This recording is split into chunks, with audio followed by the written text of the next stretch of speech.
Slater Crusaders, America's the greatest country in the world. Glad you're here. Tuesday of what is going to be a very, very long week. I want to steal this idea from Mark Manson, who I like very much. He wrote this nice piece about all these big picture principles that he likes to think about when big things like this pop off. And the first one is really good, and I want to spend some time talking about it. So his first principle is, there is evil in the world, period. But most of what we see is stupidity and selfishness. So I've been thinking a lot about Hanlon's razor. So it's this idea that you should never attribute to malice that which is adequately explained by stupidity. And we have chances to do this all the time, right? Someone at work does something that negatively affects you. Do you believe that they did it to intentionally hurt you? Or are they just an idiot? Right? Are they out to get you? Or are they just super selfish and thoughtless and don't even look at you, right? I think you know people in your life who are always like, they're always the victims. Like, everyone's always out because everyone's evil all the time. It's like, nah, just most people are just stupid. We talked yesterday about the nuance of people who are rioting. There's protesters, rioters, and looters. And I'm sure there's some other groups as well. And there's some overlap between it all. But there's also three different groups.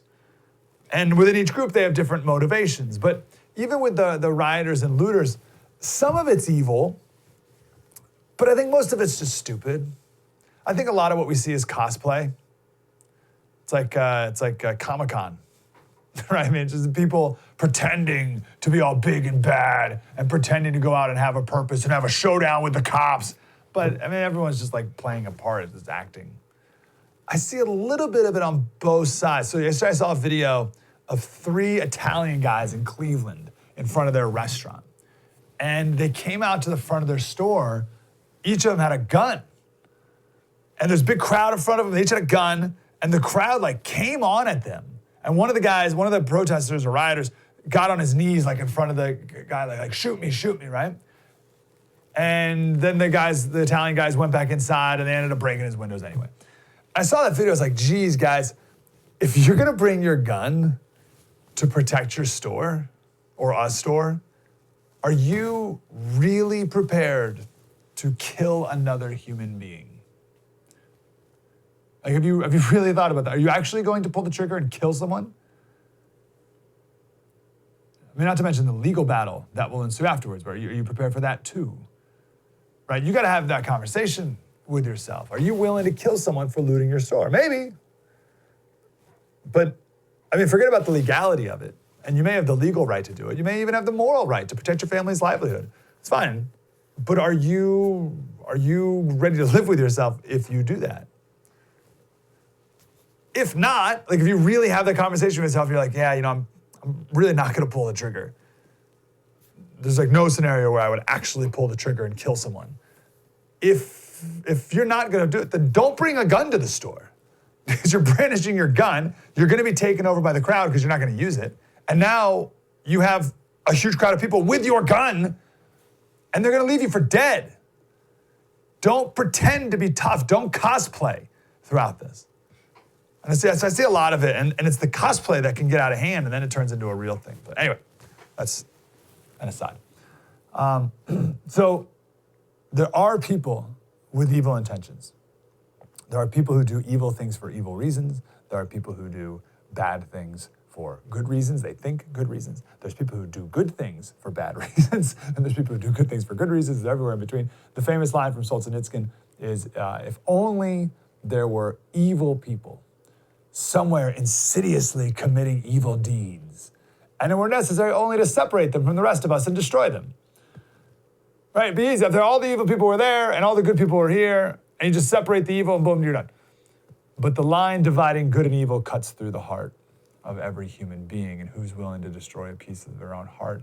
This is what I want to say here is a very difficult thing to accept. It took me a long, long time to start to. Because it's so easy to think that you're so wonderful and perfect and you would never do anything wrong or bad, or at least not that bad, not as bad as that guy.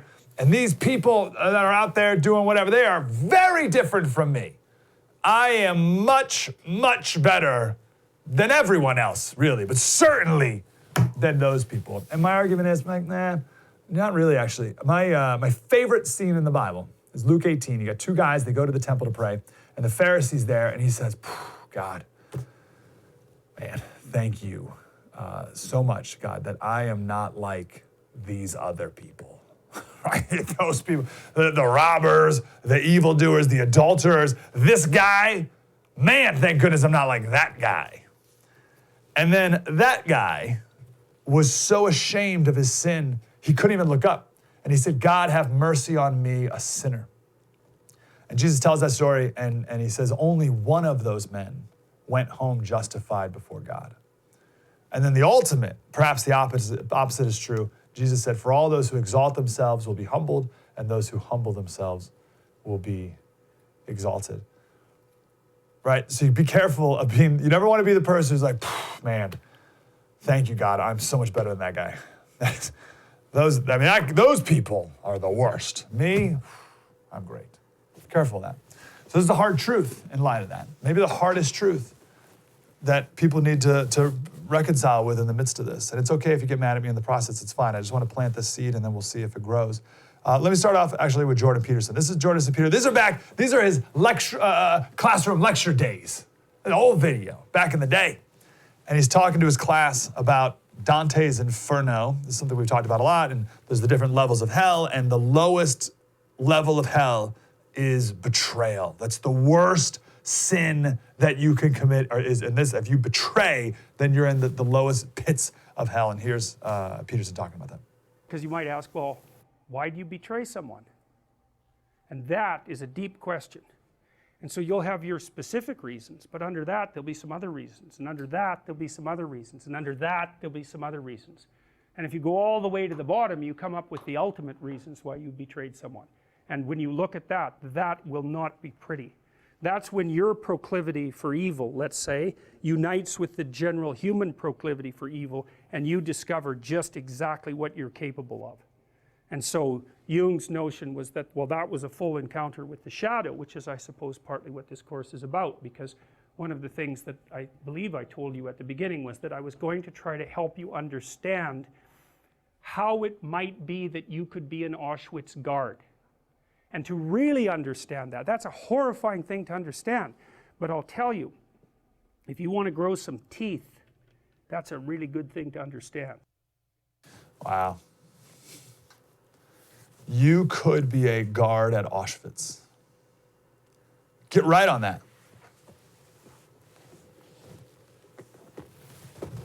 Understand that. You could have been, or whatever a modern equivalent may be, but you could have been a guard at Auschwitz. And you would have justified it all day long. I would have justified it all day long. You're like, oh, it's for my family. You got to make a living. If I don't, then I'll be thrown in Auschwitz, whatever. They made all the justifications, right? There were guards at Auschwitz, and they weren't evil people going into it. They never would have dreamed they would have done that, and they did. There's no difference. There's nothing different about Germans than there are anyone else. So easy to say you wouldn't be that person, because right now you're watching this like in the kitchen or at work or somewhere on your phone, right? You're working, you're providing for your family, or whatever good thing you're doing right now. So of course you would say, oh, I would never do such an evil thing like that. But you could. Different circumstances can test you. One last clip of Peterson. This is on Dave Rubin's show. When you deal with really serious issues, say issues of good and evil, and you might think, well, do you deal with issues of good and evil as a clinical psychologist? And the answer to that is, in serious cases, almost inevitably, so with post-traumatic stress disorder, for example, if it's a soldier who's experienced it, or for that matter, a civilian, it's not often so much because of what happened to them, although that can happen. It's because of what they did. They see them doing something, say on the battlefield or in normal life, that they cannot believe they did. It's so far outside of their self-concept, it opens them up to a different dimension of reality, and I would say that dimension is the dimension of evil. And that, Meaning that they killed someone, or that they made a mistake, or so that they're basically sort of turning it on themselves, and that's well, what, maybe they killed someone in a particularly brutal manner and enjoyed it, for example. You know, or maybe they went into My Lai. You know, you remember in Vietnam where they shot up the entire village. I mean, you don't know what you'd be like on a battlefield, but you wouldn't be like you are sitting here, right? You'd be a different thing. You'd be a different creature. That's my point, right? Right now, it's like, oh, I would never do that. Well, different circumstances can make you act differently. I can't stop thinking about there were 4 cops there, but the Asian cop who stood there, was like doing the crowd control while the other police officer killed George Floyd. I can't get this guy out of my head. And I have this perception, I'm totally making this up. Okay, I just want to be completely, I'm just totally making this up. There's a movie in my head, I'm totally making it up. But I have this perception that the cop who killed George Floyd is just like this soulless, just deviant psychopath with zero empathy for other human beings. Like he kills kittens on weekends, right? But I think of the other cop, the Asian cop, as an otherwise good person who did nothing. Who in a moment where he was called to stop an injustice. Well, it's weird because like he was called to stop the injustice of counterfeit $20 bills, but then had a moment to pivot to the injustice of that guy being killed in front of him. And I say moment, I mean, it took 9 minutes, right? He had 9 minutes of a moment. The famous line that everyone says is Edmund Burke, but it's actually John Stuart Mill, and this isn't even the actual quote, but it's a paraphrase, but it still works. The only thing necessary for the triumph of evil to do good, the triumph of evil is for good men to do nothing. The only thing necessary for the triumph of evil is for good men to do nothing, right? But I say this because I guarantee you, if you ask that other cop, the Asian cop, if he would ever watch a man kneel on another man's neck while he's begging for his mommy, he would say, no way, I would never. No way would I do. Of course I'd intervene. I'd do whatever it takes to stop that from happening.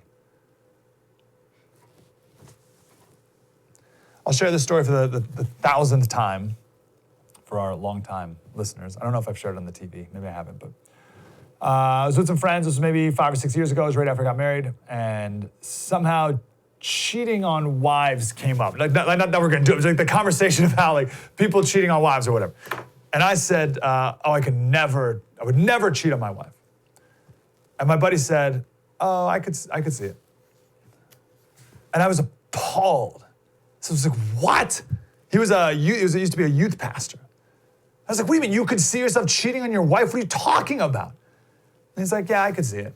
I get super stressed at work. She has some other issues and distances herself. I get distant. We're not really talking well. And then we got kids and kids come between us, et cetera, et cetera. And then some hot girl comes out of work and comes on to me. And yeah, like I could see it happening. And I was flabbergasted. I was appalled. But then he continued. He said, well, but because of that, I'm going to take all the proper precautions to make sure I don't ever cheat on my wife. I'm not going to walk around like a naive child like you, Slater, saying, no, I would never do such a thing. I'm going to be aware. I'm going to be on guard.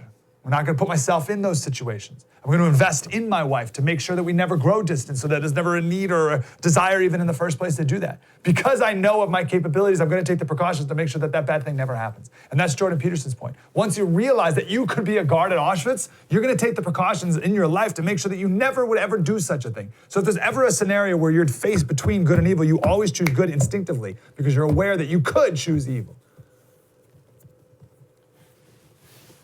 That's Jordan Peterson's point about that. Invest now in what's good, beautiful, and true.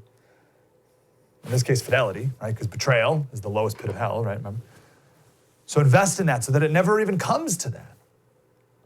So anyway, all that's the background to say, and this is a controversial thing to say, especially me as a conservative. The goal today, if I may, is to try to imagine a scenario where you could see yourself rioting. Not necessarily in this scenario, but think of a scenario where you could see yourself either protesting or rioting or looting. Right now, could you see yourself doing that? And I guarantee you're saying, no way, no way. There's not a chance, Slater. Slater, I'm 60 years old, I got bad knees. It's like, okay, maybe not now, or not writing now, but was there ever a time in your life when you could have seen yourself doing that? No, Slater, no way. I had a great family, blah, blah, blah. Okay, could a few things have gone differently in your life? Where maybe you, instead of going this way, you go a little bit this way, and then you make another decision, and something else happened, blah, blah, blah, and now you're in a totally different place than you ever were. Now, I want to be clear, I'm not making excuses. I'm not saying these looters or rioters are victims, not by any stretch of the imagination. But it takes a lot of pressure out of the whole thing when you realize that you're not that different from the rioters and looters as you like to think you are. Oh, thank God. Thank you, God. Thank you so much that I'm not like that guy. And then also to be clear, you arrest them and you put these rioters in jail for a long time, not just a $50 bail, because no one should be allowed to loot or riot under any circumstance whatsoever. So I don't want anyone to email me and be like, oh, Slater thinks it's okay to riot because no, not okay. I'm just saying, we're not as different as we like to think. It's a lot to think about. I'll end with this. I gotta go. Mark Manson, he said, prepare to sit with contradictions. People in groups can be both good and bad simultaneously. In fact, they usually are. Two opposing viewpoints can each be partially correct and partially incorrect.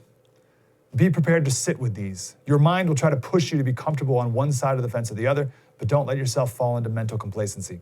Life is complicated. Issues are complex. Sit with the uncertainty. I want to come back. I want to talk more about that other cop, actually. True story, Mike Slater. Spread the word.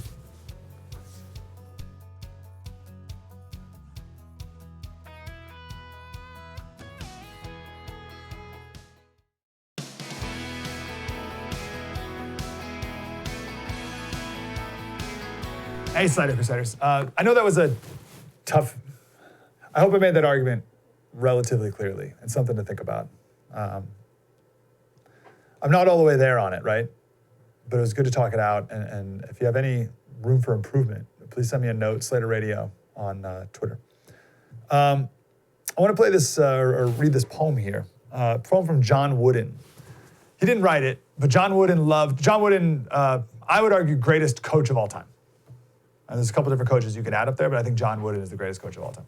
And he loved poetry. He memorized poems. His dad would recite poems when he was a little boy on the farm next to the fireplace. They would read scripture and read poetry with each other. So that was John Wooden's love of poetry. So someone gave him this poem in 1939. It's right when his son was born. And he hung it up on the wall in his office. I just want to read it here. And then I'll just tell you where I'm going with it. I'm going to bring it back around to the police officer who didn't do anything, who just stood there while George Floyd was killed. So here's what the poem says. A careful man I want to be. A little fellow follows me. I do not dare to go astray for fear he will go the same way. I cannot once escape his eyes. Whatever he sees me do, he tries. Like me, he says he's going to be. That little chap who follows me. He knows that I am big and fine and believes in every word of mine. The bass in me, he must not see. That little chap who follows me. But after all, it's easier, that brighter road to climb, with little hands behind me to push me all the time. And I reckon I'm a better man than what I used to be because I have this lad at home who thinks the world of me. I like that line about it's easier to climb the brighter road with the little hands behind me to push me all the time. It's cool. So that cop who did nothing. First of all, if you saw the video, you probably haven't. Did you have this thing bubbling up inside of you of what you would do if you were there? Did you ever think that? Right? Did you ever like have this movie, this scenario in your head where you're like, oh, I would have said this, or I would have tackled the cop or whatever. Did you run through these scenarios of what you would have done? So I thought about it. First, what would I do if I were there? And then I said, what would I do if I and my kids were there too? And my kids saw me in this scenario of seeing an injustice to say the least. A guy was getting murdered. And so my kids see me do nothing or something. And that would change, right? These little hands would be behind me pushing me, right? So I think of the cop who was there, that Asian cop who was doing crowd control for the 9 minutes and didn't do anything to stop George Floyd from being killed. And I think of what he's doing right now. Not arrested, first of all, but, you know, like, and what his kids would say. You know, the worst thing a parent can say to a kid, right? What is, I'm not mad, I'm just disappointed, right? That's the worst thing. Man, what if a kid says that to a dad? Right, so what is, I know nothing about this guy. I don't know how to ask kids, right? I have no idea. But what if his kids, maybe they're like 20 years old, and his kid says, Dad, I'm not even mad, I'm really disappointed in you. Crushing. Ryan Holiday says about kids, he says, they believe every word you say, which is a power that comes with incredible responsibility. You cannot escape their eyes.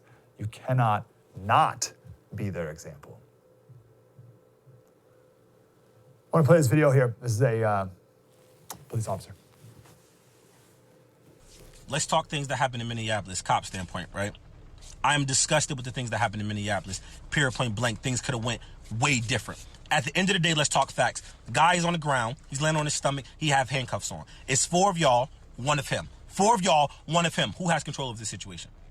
It's not much one person could do against 4 people. Now let's get deeper, right? As an officer, you are a first responder, right? So if in the midst of you trying to gain compliance, someone is hurt, you have to render aid. So somebody's saying, I can't breathe, I can't breathe, I can't breathe. You don't think to yourself and say, oh my gosh, this guy can't breathe. He might die. Let me render aid, right?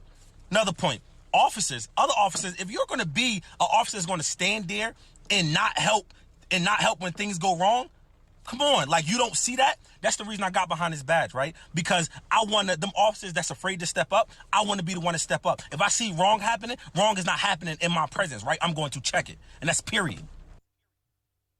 How good is that? He says, he said, this is the reason I got behind this badge.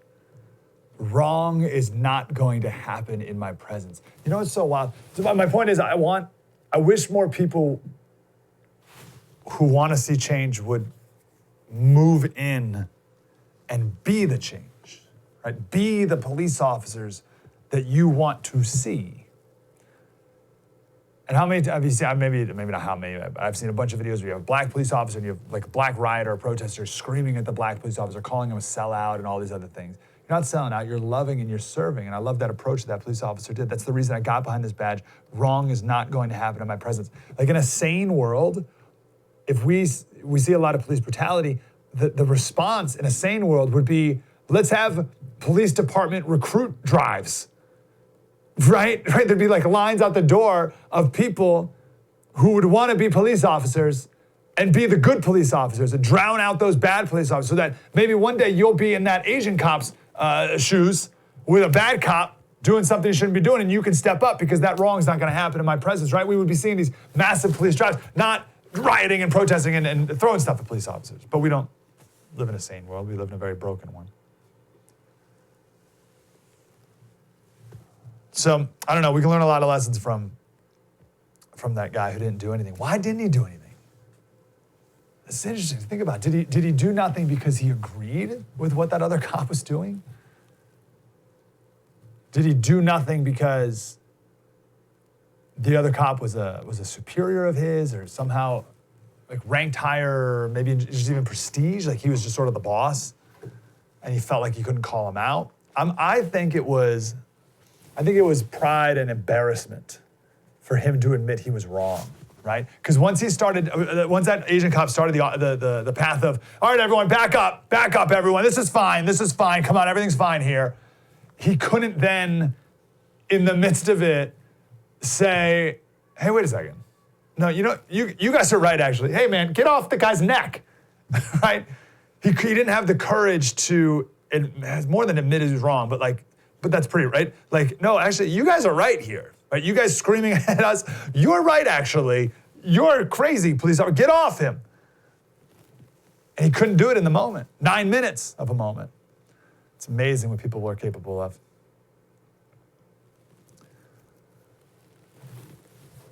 Maybe there was a little bit of distance there too, right? Like it wasn't, he's like, well, it's not my knee on his neck, so it's fine. Or, the power that an authority figure has over you to tell you to do something, even when you know it's wrong, and how much we obey authority figures over us. It's crazy. So I don't know. I think about that guy a lot, and I wonder if he's just wrecked with guilt over his inaction.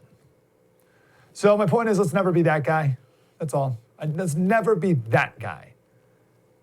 Actually, this goes back to the first segment. You may, that first segment we did today, you may be like, Slater, you're way out of your mind. You're crazy. I would never be a rioter or a looter or whatever. And Slater, I would never be that police officer who would put my knee on that guy's neck for that long. Okay, fine. You would never be a guard at Auschwitz. Fine. We are all absolutely in circumstances where we're the Asian cop. Right? So I never want my kids to see me be the evil guy, of course. But I don't even want them to see me be the guy who doesn't do anything. Do you have a memory in your life when you were a kid and you saw a parent or an adult figure do the right thing when it was hard, like step in against a crowd or step in against an injustice or admit something that was very difficult? Do you have a memory of that? I'd love to hear that story. Like, I'd love to hear the story. Like, Slater, when I was 6 years old, my dad, I'd love to hear the story. Slater Radio on Twitter, you can shoot it over. I'd love to hear him just so we can drive home how important moments like this can be for kids. Because if you remember this moment when you were a kid, it obviously changed you as a person. It was an instrumental moment in your life. I've been thinking a lot about what my kids see me do. Just yesterday, literally yesterday. This is a silly example, but it happened yesterday. Grace, she's 2.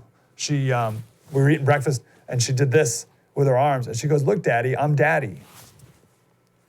Like this. You see me do this sometimes. And I was like, oh my gosh, like, what else do you see me do?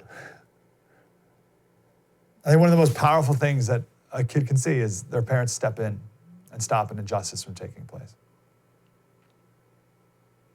And I think there's more moments where we could do that than we think there are. Coming up next, I want to talk about forgiveness. True story. Mike Slater, spread the word.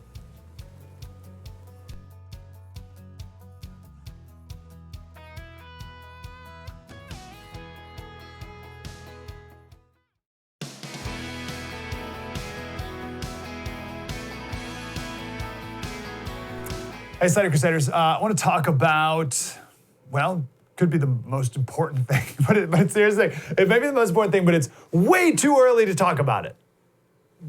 Most people would think. I saw some tweet from some singer, rapper, musician, whatever, and he said George Floyd's fiance was on TV and said if George were here, he would forgive the cop that killed him. And he said, this is not the time to talk about forgiveness. This is the time to speak about justice. You can do both. You can have forgiveness and justice. In fact, you must. And this is like the nuance we've been talking about the last couple months because of COVID too, but you need both. Forgiveness is essential. And it's possible. If former slaves and some of the greatest abolitionists back in the day could have forgiven their slave owners, which they did for their own sanity and their own souls, by the way, then forgiveness is possible and it's important. This destruction, the hate, the anger, the rage, it will only destroy you. Let me play this video right here just to set the stage here. This is George Floyd's brother. I just had to come down here, to speak to people and let people know that just channel your anger elsewhere. Don't tear up your town. All of this is not necessary, because if his own family and blood is not doing it, then why are you?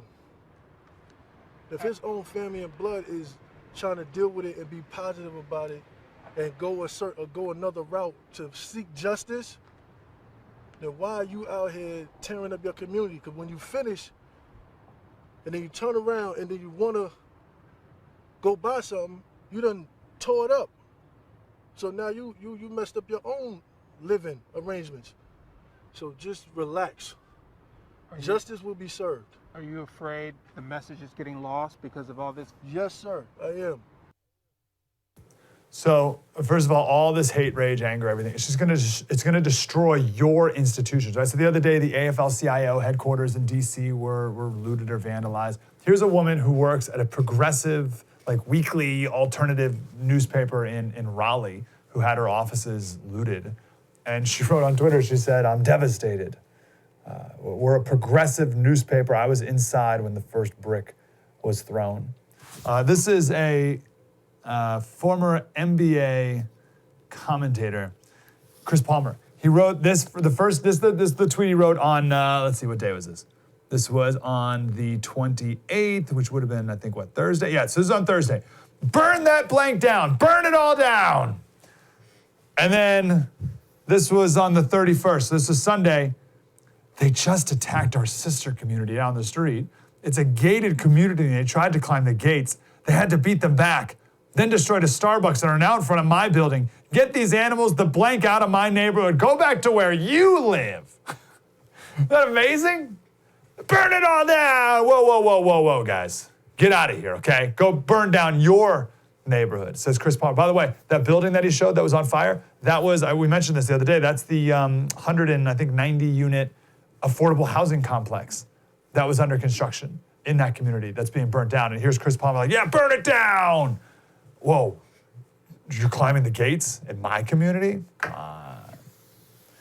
So anyway, institutionally, this will all come back to haunt you. No one's safe. I saw looters the other day took over a Nike store, right? Nike supported, obviously, Kaepernick and went super woke recently. So there's no way that these riot looters were like, "Come on, everybody, let's break down the Nike store." And the other looters were like, whoa. Nike's pretty woke. Nike gave millions and millions of dollars to Kaepernick. They're on our side. Let's move on to the Reebok store. Like, doesn't matter. They don't care. You're getting in bed with a force that will destroy you, institutionally, but more important than that, personally. The hate and anger and the rage, it won't work, never does, never will. Martin Luther King Jr. never did this stuff. It was all in love, always, even when marching. And here's the line there's a bunch of lines, obviously. But this one's so good. He said, "Here then is the Christian weapon against social evil. We are to go out with the spirit of forgiveness, heal the hurts, right the wrongs, and change society with forgiveness." And you're saying, "Oh, Slater, that's ridiculous. Like, you can't change things with forgiveness." And MLK's like, no. This is the Christian weapon against social evil. "Oh, Slater, that's ridiculous. You got to burn buildings down." That's the way to do it. And MLK, he addressed that. He said, "Of course we don't think this is practical, but this is the solution of the race problem." So he said, this is the solution of the race. Forgiveness? Forgiveness is the solution of the race problem. MLK said forgiveness is not an occasional act, it's a constant attitude. And he who is devoid of the power to forgive is devoid of the power to love. We think the strong person is the one who hates, right? Because you hate, you're full of rage, there's like power in that. When you're a part of a mob and you're lighting stuff on fire, there's like a power, a false sense of purpose with that. But MLK obviously disagreed.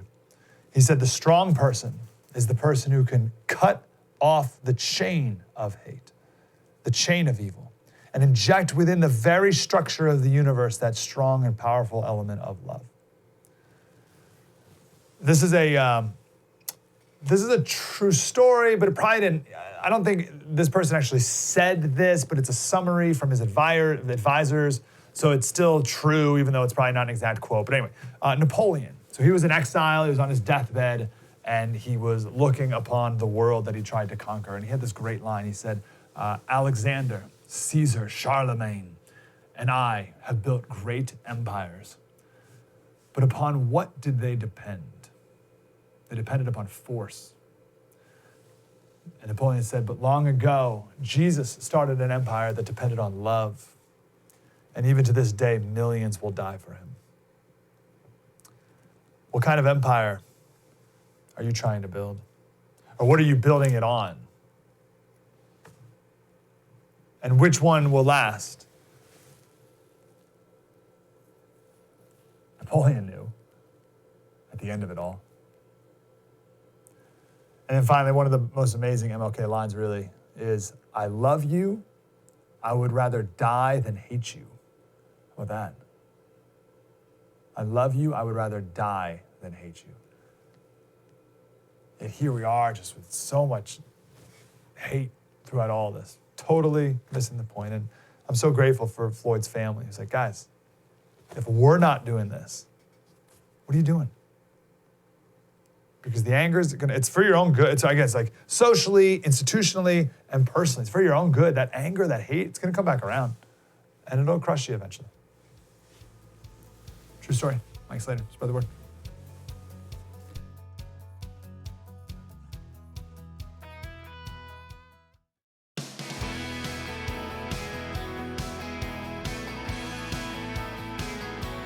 Hey, Slater Crusaders, I want to talk about taking on the weight of the world during this time and how you can't do it.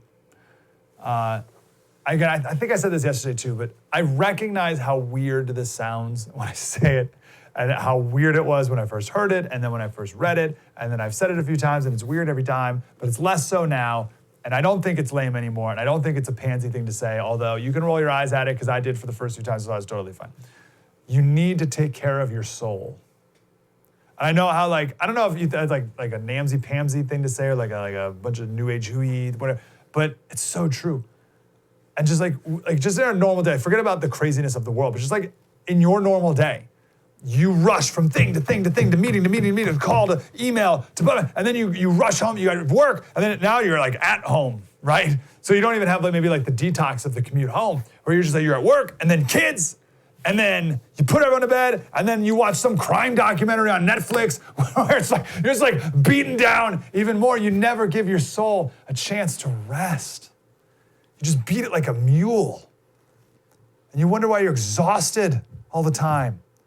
And then you have the craziness of the world, like you put on Twitter or whatever, and you just see people getting like beat up and run over. I saw a cop today get run over by a car. Bodies flew in the air. It's one of the first things I saw this morning. All right, and then you go on with your day, and then you like watch some crazy crime documentary at night again. You're just wrecked. Just gotta calm down. Everyone's gotta like. Jesus had a 3-year ministry on earth, so time was of the essence. All right, he had 3 years to do what he had to do. Mark 1, 35 plus. He said, very, very early in the morning, while it was still dark, Jesus got up, left the house, and went off to a solitary place where he prayed. Simon and his companions went to look for him. And when they found him, they exclaimed, "Everyone's looking for you." "Hey, man, what are you doing? Everyone's looking for you." And Jesus replied, "Let us go somewhere else." Let us go somewhere else. This is John Eldredge. It says, Jesus models a freedom of heart that I think every one of us would love to have. His ability to disengage himself from the world is so alluring. Wow, it's crazy, right? Because we have this pull to just entangle yourself with the world. Like I need to know the latest Twitter feed of every person, every protest all night. But instead, we got to be detached. Well, so he has this word. John Eldredge I don't know if he came up with it or not, but he writes about it in his book, Get Your Life Back, called benevolent detachment. Benevolent detachment. And the whole point is you need to detach from the world, right? We talk all the time on the show about curating your inputs, curate your news and where you get your information from. Because you've been carrying a heavy weight. We just did the whole COVID thing, where we're just death rates from every country every country and city in the world, and it's just like, whoa, weighs on you. And now we have this too. You have to detach from it a bit, and benevolently so, right? Not cynically. You're giving up on it. You're just like taking get a little bit of breath. So the example he gives is the movie Frozen. You know the song that wormholed in every parent's head for years, the Let It Go song. So the princess, if you haven't seen the movie, the princess, she turns everything into ice. So she's isolated herself for her whole life, and then she has this big coming out party, and she turns everything into ice accidentally, so she escapes into the mountains, and then she sings the song that we will never let it go, let it. That wasn't bad. That was pretty good. And people embrace it, yes, let it go. Let it go. That's not what she did. That wasn't benevolent detachment. That's more just willful denial. That was running away. That's not what I'm talking about. I'm not saying you need to run away. I'm not saying you need to never pay attention to anything that goes on in the world ever again. That's not it. Don't be like Elson. Run away. You need to benevolently detach. There's a difference, a line between that. Eldridge says a more accurate title of that song would have been, I Will Shut My Heart Down. Because she fortressed herself, literally. At the end of the song, she builds this huge ice castle. The last note of the song is the castle door slamming shut behind her. Like, that's not what we're talking about. Mark Manson, who we've quoted here, I love him. He has a book called The Subtle Art of Not Giving a Blank. Right? And it sold tons of copies. And Eldridge said, the author touched upon an ache within us. He's actually not cynical. He makes the important case that you simply cannot care about everything all the time, which I think tells us the millions of people are feeling massively overburdened and looking for some way to lighten their heavy emotional load. There's another super popular book called Boundaries. And it's because no one has any anymore, right? Your cell phone and social media, everyone's expected to be contactable all the time. Back in the day, if you wanted to talk to someone, you had to literally go into their world. You had to get in your car, you had to drive to their home, you had to sit on their front porch and have a conversation. And you understood, because there was a whole process to it, you understood that there were appropriate hours for doing that. What movie did I watch this weekend? Richard Jewell. It was great. You should watch it. About the Atlanta Olympic bombing in '96. And in one of the scenes, the lawyer comes into his office and his secretary's like, where you been? You've been gone for hours. And my first thought was, why don't you just call him? And then I was like, oh, it was 1996. You couldn't just call him. You had to wait until you got back into the office. But today, it's just 100% access 24/7. And it's just suffocating. Like, we can't keep up with technology. You were never meant to keep up with technology. It's suffocating our souls. And everyone's just like give me like a couple feet to breathe. But then at the same time, we're also like, bring it on, CNN. Give me everything you got. Race war, bring it on. Like, oh man. We need to benevolently detach for a minute. Make room. So here's how it goes. You benevolently, we've quoted the Bible like 10 times today, so whatever, I'm just gonna say. You benevolently detach, you make room for God, and then you re-enter the battlefield. That's the key of it. Now, I say all this because, here's a quote I forgot to do. We gotta make room for God to fill the vessels of our soul. We gotta begin moving out some of the unnecessary clutter that continually accumulates there, like the junk drawer in your kitchen. I have 2 junk drawers in our kitchen. Isn't that amazing? We have 2 junk drawers. Everybody has a junk drawer, the black hole for car keys, pens, paper clips, gum, all the small flotsam and jetsam that accumulates over time. Our souls, that's where, I didn't know that flotsam and jetsam, the 2 eels from The Little Mermaid, it's like a real thing. Our souls accumulate stuff too, pulling it in like a magnet. And so Augustine said, we must empty ourselves of all that fills us, so that we may be filled with what we are empty of. That's so good. Empty ourselves of all that fills us so that we may be filled with what we are empty of. So let's get all the junk out. Get all the junk out and then fill your soul with what's good. I say all this because there's no way your soul can handle race relations in America, right? Like, you can't solve this. Race relations are too big for you to solve. You're welcome. I hope you, I'm giving you permission. I'm the first person ever to give you permission that you can't solve this. And that should give you a huge sigh of relief. It's interesting, I'm musing a bit here, but the people who act like they can solve race relations in America, it's impossible for one person to fix. So, but really what that person is doing is they're giving up their responsibility over the things they do have control over. Makes sense? So they're you have so many people who are so focused on moving that mountain that it's easy, which you can't do, that it's easy for you to miss what is in your control. And that's you're 100% in your control. And then the people around you, you're a little less in control, but like your family, you're right. And that's the Good Samaritan story. The first 2 people who see the man dying on the side of the road, they were religious people. And they were on their way to do something very important, I'm sure. But no time to check on that dying guy, right? Because they were doing big things. things, not little things.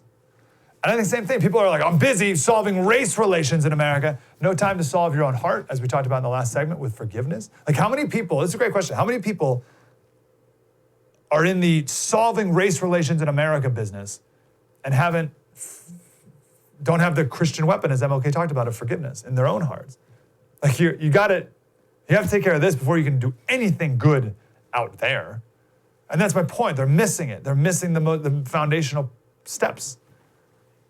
So they're busy solving race relations in America, but no time to talk with their family and improve their family, which is really your only responsibility, you and your family.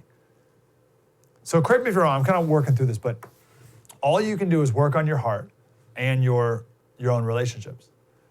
All right, that's the first thing. You can stop injustice when you see it.